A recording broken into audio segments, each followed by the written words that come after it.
Okay, so picture this. A village so terrified that every single night, families lock themselves into one single room. They bolt the doors, latch the windows, all to protect their daughters from a threat that somehow gets through solid walls. It sounds impossible, right? Well, this is the story of that impossible mystery, and the one person who was brave enough to figure it all out.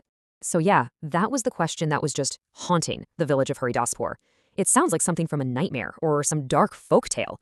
But for the people living there, this was their reality, and it was happening over and over again. How on earth could this be happening? If you were to just drive through Haridaswar, a small village in Madhya Pradesh, you'd think it was completely normal. Dirt roads, quiet, rural life, all of it. But just under that peaceful surface, you could just feel the fear. It had taken over everything, especially in houses with young daughters. This place wasn't just a village anymore. It had become a prison of secrets and silence. So here's how it would go down. A young woman, totally healthy, would suddenly start getting these awful stomach pains. Her family would rush her to a doctor, and then they'd get the shocking news. She was pregnant. And for these families, it was just devastating. There was no secret boyfriend, no visitor in the night, no explanation at all. It just happened. And listen, this wasn't some isolated incident. It wasn't a one-time thing. It started with 1 or 2 cases, and then it just spiraled into this full-blown crisis. 16 girls. That's 16 different families just thrown into chaos and shame and confusion. The whole village was living under this shadow of dread, just asking themselves, what is happening to our daughters? So as you can imagine, people were getting desperate. The girls were basically put under house arrest. At night, the houses were locked down like fortresses. We're talking doors bolted from the inside, windows sealed tight, entire families, parents, kids, everyone sleeping in the same room just to keep an eye on each other. But here's the most terrifying part. None of it worked. The invisible threat just kept coming. While the whole village was paralyzed by fear, the real breaking point came from one man, a simple farmer named Sham Sinha. His 16-year-old daughter, Gudia, was the latest victim. Same story, sudden pain, a trip to the doctor, and then that impossible news. Sham was completely shattered. His daughter swore up and down she was innocent, and he believed her. So at his wit's end, he decided to do something no one else had dared to do. He went to the city to find the top cop. So he goes and stands before the superintendent of police, Renuka Chowdhury. And you have to understand, this is an officer known for being fierce, strict, and totally incorruptible. And Sham just lays out the whole unbelievable story. He's begging for help, his voice trembling. Now, at first, Renuka was probably thinking, what is this guy talking about? It sounded like pure nonsense. But when she saw the raw desperation in this father's eyes, she knew this was real. So Renuka immediately sent a team out, led by Station House Officer Vikram Singh. They get to Haridaswar, and they find exactly what we've been talking about, a village just frozen in fear. They search every single house, check every lock, question everybody. And the result? Nothing. Absolutely zero signs of a break-in, no clues left behind. Officer Singh's report back to Renuka was just baffling. He said it was like a ghost was doing it. Okay, so Renuka's looking at a crime that leaves no trace. She realizes that regular police work, that's not going to cut it here. If the evidence wasn't going to come to her, well, she was going to have to go to the evidence. And that's when she made a really bold decision. She was going to investigate the case herself, but not as a cop. She was going undercover. I mean, just look at this transformation.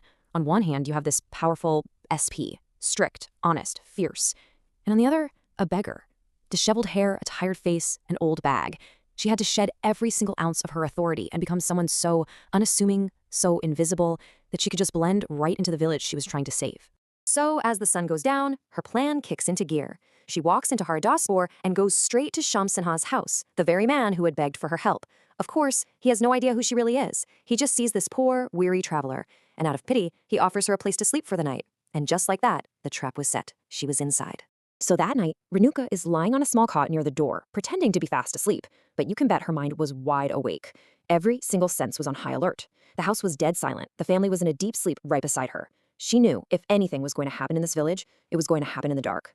The vigil had begun. And then midnight hits. She quietly gets up, slips out the door, and just melts into the shadows of the village. The streets are completely deserted, just this eerie silence everywhere. She moved like a ghost, her eyes scanning every dark alley, every locked door, waiting. Her eyes were drawn to some old, crumbling ruins on the edge of the village. And then she saw them. 2 figures stumbling out of the darkness. They were carrying a bottle and had these sinister smiles on their faces. Who were these guys, and what were they up to at this time of night? Renuka followed them, staying in the shadows. She watched in absolute horror as the 2 men crept up to a nearby house. One of them scaled the wall, dropped into the courtyard, and unlocked the main gate for his partner. They vanished inside. Renuka waited, her revolver in her hand. 30 minutes later, they came back out, and that's when she stepped out of the darkness, her voice cutting through the silence like a knife. "Stop! One more step and I'll shoot. The men, who were probably feeling pretty smug a second ago, were just stunned. And then, bam, a deafening gunshot rings out as Renuka fires a warning shot into the air. That sound jolted the entire village awake. People, including Shams Sinha, came rushing out of their homes to find this beggar holding two men at gunpoint.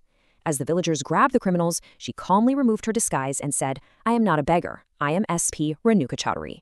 The entire crowd just stood there in absolute shock.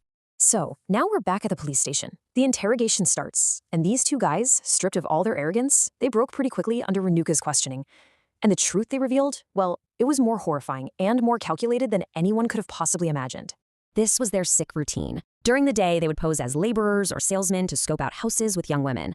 Then, at night, they'd scale the outer walls to get into the courtyard. But here it is. This is the key to the whole mystery. They carried a chemical spray. They'd spray it through the windows, causing everyone inside to fall into this unnaturally deep sleep.